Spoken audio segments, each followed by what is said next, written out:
are at Puso Valley at Carbon Market. Diba?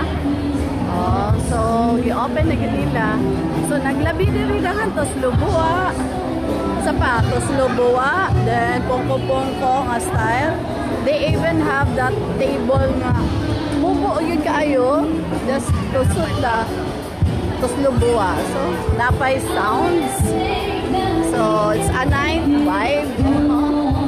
May tubo, sugar cane juice. Then, dagan kayong mapilian. Pulpak ang tao.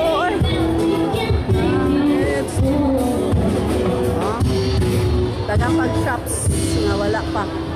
Ay, diri di ay mga dessert nga area. Kani mga dessert. Dito dagan tos Lubua, na seafood. Ngita tag durian nga ice cream pa. Ay, halo-halo. Look for durian ice cream from Ikan Mig Mercado. Kanina po, damo ang Isoroy. Bunny Banana. What is that bunny banana? Okay. Daghan pa yun. So, napa ni second floor, wapa. There are other open shops pa. Open cage shops na pa diha. Wala pa na-occupy.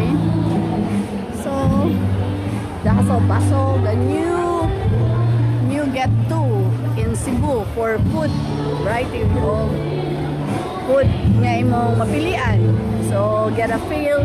We just ate the Indian food kanina. Biryani. So, we choose biryani. Beef biryani kanina. So, at 170 pesos lang. So, kanina nice kayo.